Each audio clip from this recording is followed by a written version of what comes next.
The interstellar market thrummed with energy, a swirling blend of smells, colors, and sounds from hundreds of different worlds. Traders shouted their wares in dozens of languages, from melodic hums to guttural growls. Hover carts zipped between stalls, weaving past alien beasts and robotic assistants. The market was alive, chaotic, and utterly mesmerizing to anyone new. But amid the organized chaos, one human stood out, not because of his appearance, but because of what he was doing.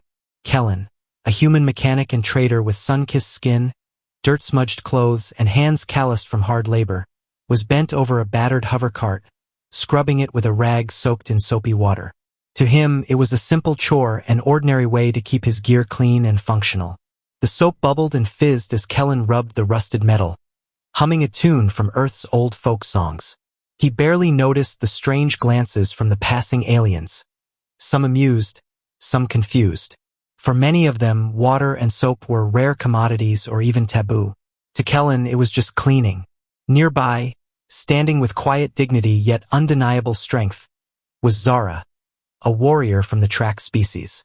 She was tall, almost 8 feet, with copper-toned skin patterned with natural stripes that shimmered faintly under the market lights. Her eyes were large, almond-shaped, and glowed softly like molten gold. Zara's presence was commanding, a mix of regality and raw power. But what drew the most attention wasn't Zara herself. It was the massive creature at her side. A track beast known as a vrak, it resembled a gigantic feline with elongated limbs, firm muscular legs, and a thick mane that bristled with bioluminescent tendrils. The vrak was revered by her people as both companion and protector, bound to its owner through ancient rituals. It was an extension of Zara's very soul. As Zara surveyed the busy market, her sharp gaze caught sight of Kellen, the human, who was unknowingly scrubbing his hover cart dangerously close to the vrak's resting place. The beast was curled on a woven mat beside her stall, eyes half closed in a rare moment of calm. Zara's eyes narrowed. In track culture, the vrak was sacred, not to be touched by outsiders, especially not humans, whom her people often regarded with suspicion. But Kellen seemed oblivious to the unspoken rules. Without warning, as Kellen reached to rinse the rag, a splash of sudsy water flew toward the vrak, landing with a cold, wet shock on its mane. The beast's eyes snapped open, glowing fiercely in anger. A low growl rumbled from deep within the creature's chest. It shook its mane violently, sending droplets of soapy water flying in all directions. The vrak leapt up, claws scraping the market floor, and emitted a thunderous roar that caused nearby traders to stop and stare. Zara's heart skipped a beat. Her protective instincts surged as she stepped forward, placing herself between the beast and Kellen. "Human!"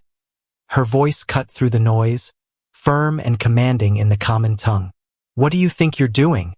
Kellen froze, wide-eyed, soap dripping from his rag. I was just cleaning my cart. Didn't mean to." "You have soaked my beast," Zara exclaimed, a note of disbelief and anger threading her voice. "You show no respect for what is sacred." Kellen blinked, confused. "It's just water and soap. I'm washing." "The vrak must never be bathed in such substances," Zara interrupted sharply. "It is a violation of tradition and trust." Kellen raised his hands placatingly, stepping back. "Look, I didn't know. I'm sorry. I just didn't think." The vrak snarled again, pacing in agitation, its bioluminescent tendrils pulsing erratically. Zara reached out, whispering calming words in her native language, but the beast remained unsettled. Nearby, some traders whispered among themselves, glancing at the tense scene. The human's casual attitude toward such an important creature seemed almost blasphemous. Kellen wiped his hands on his trousers, trying to lighten the mood. "Hey, I get it, you're beast special. It's like a pet, right? I got a dog back home. Wouldn't want anyone scrubbing him down with soap either." Zara's lips twitched at the comparison, but she remained stoic. "The vrak is not merely a pet. It is a sacred bond, a warrior's partner, and a symbol of honor." Kellen nodded slowly, trying to show understanding. "Okay, I didn't mean to disrespect you or your beast. Can I help somehow? Maybe clean it with something less sudsy? Zara studied him carefully. Humans were unpredictable, often brash, but sometimes there was honesty beneath the rough edges. Before she could reply, the Vrak let out a low growl of warning again and suddenly bolted toward the nearby crowd, frightened and disoriented. Vrak! Zara shouted, but the beast was already weaving through the bustling market, knocking over stalls and causing a commotion. Kellen cursed under his breath. I'm sorry. I'll catch it. He dashed after the creature, dodging between vendors and startled shoppers. The Vrak was fast and powerful, but Kellen's familiarity with animals and quick reflexes helped him keep pace. Zara followed closely, her long legs eating the ground with grace and speed. The crowd parted instinctively for the pair, the human chasing the alien beast, the alien warrior trying to regain control. At one point, Kellen dove and grabbed the Vrak's flank, slipping slightly on the soapy slickness but managing to hold on.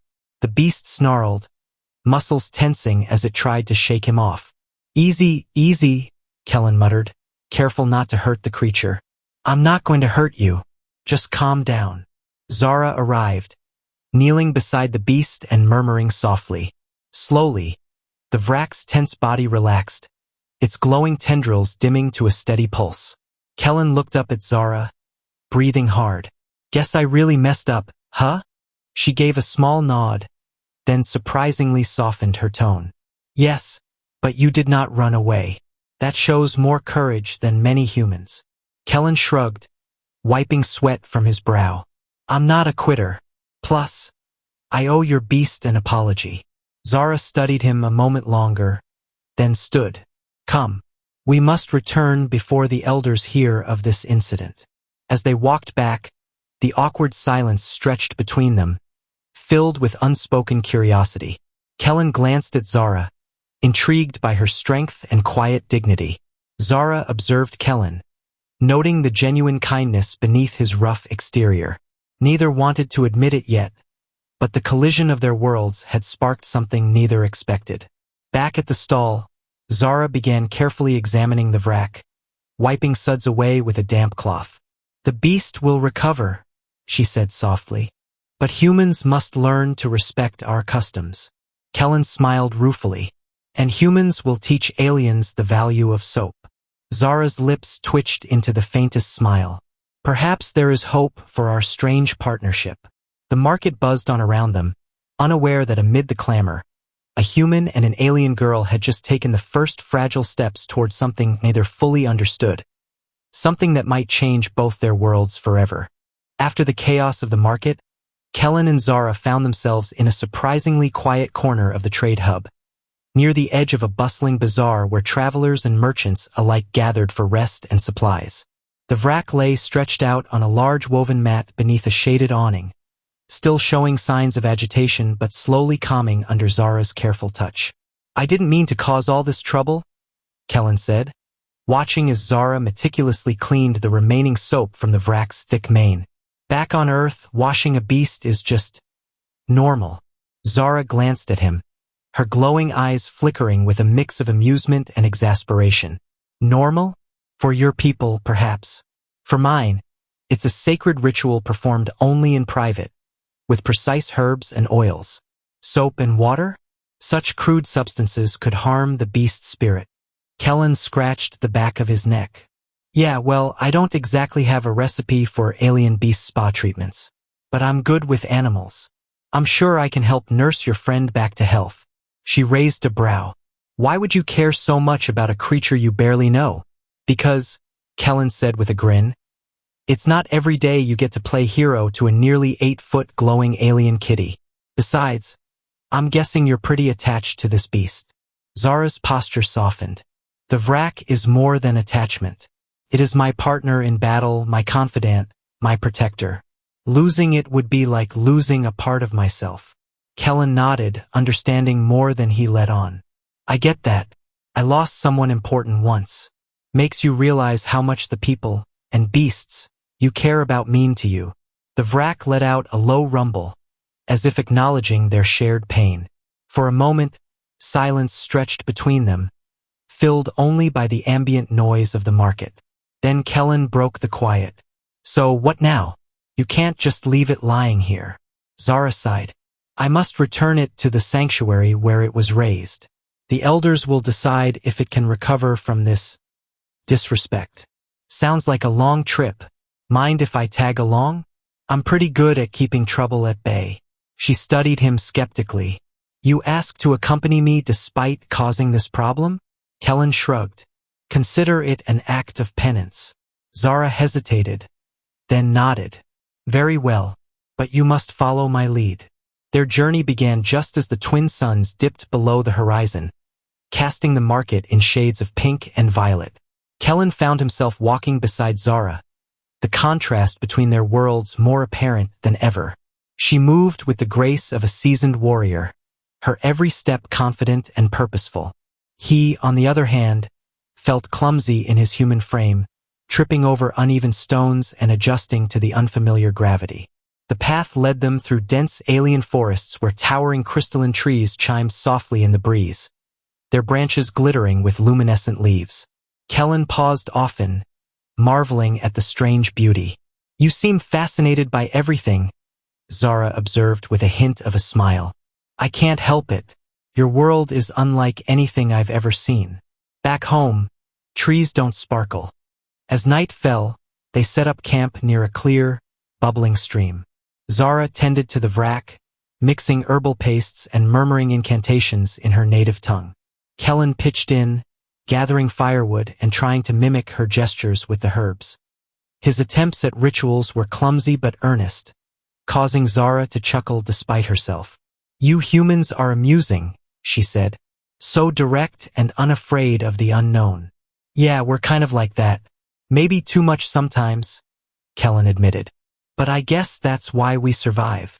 Their conversation deepened as the fire crackled, revealing pieces of their histories. Zara spoke of her upbringing in a strict warrior clan, the weight of expectations, and the loneliness of being bound to a beast that was both companion and weapon. Kellen shared tales of his childhood in a small mining town, the hardships of growing up among humans with conflicting values, and the loss that shaped his cautious but hopeful outlook on life.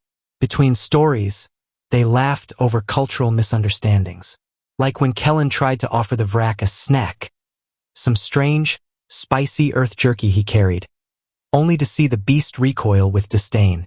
"I suppose your diet is quite different," he remarked sheepishly. Zara nodded, smiling softly. "Yes, the vrac feeds only on native fruits and specially prepared meats. Anything else is an insult." As the night deepened, Kellen caught her staring at him in the firelight, her expression unreadable but intense. "What?" he asked, trying to keep his voice casual. "Your presence is unsettling," she confessed. "Not because you are human, but because you do not fit the mold I expected." Kellen's heart thudded. "In a good way, I hope?" She gave a small nod. "Perhaps. You challenge what I thought I knew about my people and myself." Their eyes locked, the world around them fading to the crackling fire and the quiet breathing of the beast. For the first time since their chaotic meeting, the tension between them softened, replaced by a fragile curiosity. But the bond was still fragile, and outside threats loomed on the horizon. Somewhere beyond the glowing forest, danger awaited, bandits and rivals who would not hesitate to exploit the situation for their gain. Kellen and Zara both sensed it, a silent urgency threading beneath their growing connection. They would need to trust each other if they hoped to survive. And so, under alien stars, with the vrac resting between them, two unlikely allies began to forge a bond that neither fully understood, but both instinctively knew could change their lives forever. The forest had changed. Gone were the tranquil crystalline trees humming in harmony. In their place loomed jagged rock formations cloaked in mist, and the distant howl of something unnatural echoed across the valley. Kellen felt the change in Zara too, where she had been cautious. Now she was rigid with tension, her eyes flicking toward shadows as if they might leap. The vrac, still recovering, padded along beside them with its head low, its usual swagger replaced by deliberate, quiet steps. Kellen hadn't asked questions when Zara changed their path, but he couldn't ignore the uneasy silence between them. Eventually, he spoke. Something's wrong. Zara didn't stop walking. We've entered disputed land. Raiders work this region. Scavengers, exiles. Some might follow the old clans. Some just want blood. So why bring us this way? I didn't, she said, her voice low. They drove us here. I've seen the signs. Kellen paused. They're tracking us? She nodded once. They've been watching since the outpost. They want the Vrak. Or me. Or both. That chill down his spine wasn't just the wind anymore.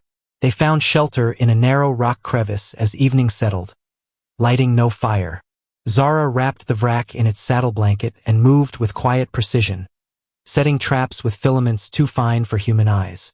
Kellen watched her in the dim light, the flickering tension in her shoulders, the way her fingers trembled once, just once, as she tied a knot. You're afraid, he said, not accusing, just observing. She stiffened, then met his gaze. Of course I am, but fear is not weakness. Teaches you to listen, to adapt. He shifted closer, careful not to touch her. You don't have to face this alone. She gave him a hard look. And you would protect me? I would try. A long beat passed before she said softly, I don't want you to die human, and that is a problem. Kellen blinked. Why would that be a problem? Because it makes me reckless. It makes me hesitate. And hesitation in battle means death. There it was, that sharp edge of confession, raw and unexpected. Kellen leaned forward, voice low. You don't strike me as someone who's easily swayed. You don't know me. Her tone was almost a whisper now. You think because I smile at your stories, or let you sit close at night, that I'm soft beneath the armor. But I was bred for war, conditioned to kill before asking questions. I never said you were soft. Her eyes narrowed. But you want me to be. You want me to be someone you can save. Kellen exhaled slowly. No. I want you to be someone I can stand beside. That seemed to disarm her more than any charm could have. She turned away quickly, hiding her face behind the rock's shadow, and said nothing else that night. But danger didn't wait for emotional clarity. The ambush came at dawn. A shriek of energy tore through the still air, followed by a pulse grenade that slammed into the earth just meters from their hiding spot. The Vrak growled and leapt in front of Zara, shielding her instinctively. Kellen ducked beside them, heart hammering as masked figures in scavenged armor burst from the ridge above. Zara was already moving. She spun toward the attackers with the precision of a dancer and the fury of a storm, her twin crescent blades flashing in her hands. Kellen, without a weapon, scrambled for a fallen staff left behind by a raider, his instincts screaming for him to help, to act, to protect. Two assailants rushed him. He dodged one swing and jabbed the staff into the gut of the other, barely managing to stay upright. He wasn't a soldier, not like her, but he was stubborn, and that counted for something. Zara fought like the stories said her kind did, in blinding flurries, elegant and brutal. But even she couldn't fight them all. A raider caught her flank with a stun dart, and she stumbled. Kellen saw red. He lunged forward with a cry, striking the attacker in the throat. The staff cracked and the man fell, blood on Kellen's hands. Not for the first time, but not for nothing. Zara was down to one blade. The Vrak was bleeding. Kellen's chest heaved, his thoughts splintering. He looked to her, and something unspoken passed between them. Run. She didn't say it, but she meant it. He didn't. Instead, he rushed to her side, hoisted her with an arm around her waist, and half-dragged, half-supported her toward the ravine edge. The Vrak surged beside them, snarling, its body shielding them from more projectiles. They reached a sheer cliff. No way forward. Zara gasped, pain cutting through her voice. There's a ledge down below. Kellen didn't hesitate. He wrapped an arm around her and leapt. The fall wasn't graceful. They hit the lower ledge hard, tumbling into a thicket of blue-leaved shrubs that broke their fall. Zara cried out, and Kellen cradled her, checking her body for burns or darts. She was breathing, eyes shut tight, trying to stay conscious. You're okay. We made it, he whispered, brushing tangled silver hair from her face. Her eyes fluttered open. You fool. You're welcome, he muttered, trying to smile despite the sting in his ribs. They lay hidden in the shrub until the raiders gave up their search hours later. When it was safe, Kellen built a small fire, finally tending her wounds properly. His hands were gentle. Too gentle for a warrior's, but perfect for someone who cared. You should have left me, she said weakly. I don't leave people I care about. She turned her face away. I shouldn't care about you. I barely understand you. You disrupt everything I am. He looked down. And maybe I'm not enough for someone like you. But I'm not going anywhere. Silence followed. Then softly, Kellen, what do you think the Vrak saw in you when it first allowed your touch? He shrugged. A kind soul, I hope? No, her voice was barely a whisper now. Something deeper, something wild, untamed. My beast is bonded to me, yet it let you close. It sensed what I tried to deny. He waited. That I am not whole. That I ache for more than war. And you remind me of the pieces I never let myself have. Her fingers curled weakly into his shirt, and she fell asleep against his chest. Kellen stared into the fire. The danger hadn't passed. The path ahead was unclear. But what mattered was here, curled up beside him in pain and courage, cracked open by trust and something frighteningly close to love. And for the first time since they met, he realized something impossible. She wasn't the only one falling. He was too. Hard. And without warning. And maybe, just maybe, he didn't want to stop. Bittersweet for the ending. The stars stretched wide above them, distant and cold. 100,000 constellations blinked down upon a shattered world. And in the middle of that silence, Zara stood trembling, her back to him. Kellen watched her, unsure whether to approach. They had made it out of the ravine 3 days ago, traveling under cover, nursing wounds and hearts neither of them dared name. The Vrak limped, but it still walked. Zara had mostly healed physically, but inside, that was another story. Now they stood on the border of her clan's territory. Home. The signal beacon had been lit. A retrieval ship would arrive by morning. She hadn't said what she'd do when it came. He finally stepped beside her. You're not saying anything, he murmured. Zara didn't look at him. Because I don't know what words would be honest. Every sentence I try to speak feels like a betrayal of either duty or you. Kellen nodded slowly. You don't owe me anything. She turned sharply. Don't say that. Don't you dare make this easy. I'm not, he said, voice quiet but firm. But I also won't pretend this isn't your life. You belong to a world I'll never fully understand. You have a people, a position, a future. I have a cage, she said flatly. That surprised him. My world would honor me, yes. Raise me up as a warrior returned with a war beast, triumphant, wounded, legendary. But they won't ask how I survived, or who saved me, or what I feel now. She looked at him, fire burning in her dark eyes. They won't see you. They'll ask what use a human has among us. And I'll be told, politely of course, that I must forget, that I must sever this. Her voice caught on the word. Kellen reached out, brushing a strand of silver hair behind her ear. You could tell them the truth. I'd be branded weak. Then let them, he whispered. Because you are the strongest person I know. And loving someone doesn't make you less. It makes you more. Zara flinched, stepping back. Don't say love. Why not? Because if you say it, I'll believe it. And if I believe it, I won't be able to let you go. He didn't move. Then don't. The wind stirred between them, catching her cloak and his breath alike. She looked at him as though he were something dangerous. And she'd already survived so much danger. She didn't know how to survive this. I am Valari, she said finally. We do not form bonds lightly. I'm not asking for forever, Kellen said, even though part of him wanted it.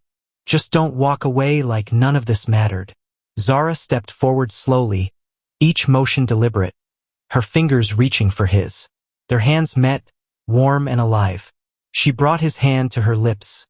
Not a kiss, but a touch of reverence. When she looked up again, there were tears she didn't try to hide. It mattered, she said. More than anything. They didn't sleep that night. Not in the usual sense. They lay beneath the stars in the tall grass, side by side, her arm wrapped around him, her head tucked beneath his chin. The wrack curled nearby, keeping watch. They didn't speak much, just held on to each breath like it might be the last. By dawn, the retrieval ship had landed. Zara dressed in her clan's colors. Regal, imposing.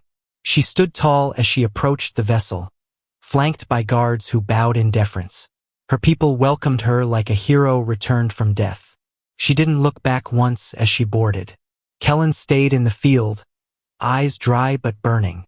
The wrack turned its head, looking between the ship and the man who had soothed it with suds and gentle hands. It huffed once, low and strange, and then padded after her. The hatch closed, and Kellen stood alone again. Days passed. He returned to the outpost, repaired machines, buried his ache in routine, told no one about her. He half expected to never hear from her again. But on the seventh night, the sky cracked open. A small shuttle descended silently near his station. No insignia, no flare, just silver metal and ghostlight. The door opened. Zara stepped out, not in armor, not in command, just herself. Her hair was unbound, her eyes softer, and something in her stance had changed. Less warrior, more woman. She approached slowly, unsure now, hesitant like she hadn't been the first time she held a blade to his chest. I made my report, she said simply. Left out some things. Like the human who soothed my war beast, who shielded me with his own body, who made me laugh when I wanted to scream. Kellen swallowed. And what did they say? They said nothing. I left before they could. He blinked. You left. She nodded. I told them I needed to reclaim something I left behind. He smiled despite himself. And what was that? Her voice was almost shy. You. Kellen didn't speak. He just walked forward and pulled her into a kiss that shattered every word they might have used instead. It was messy, fierce, honest. Afterward, she leaned her forehead against his. My people won't understand. There will be judgment. Let them talk, he said. I have a tub ready for the wrack, by the way. That beast still stinks. She laughed then. A sharp, delighted sound. It'll bite you. Let it try. They walked back toward the outpost together, not warriors or diplomats or bonded beings of different stars. Just a woman and a man who had somehow, against all odds, found something worth holding on to. And maybe, just maybe, love was the one weapon that could cut through everything else. Even fate, even fear.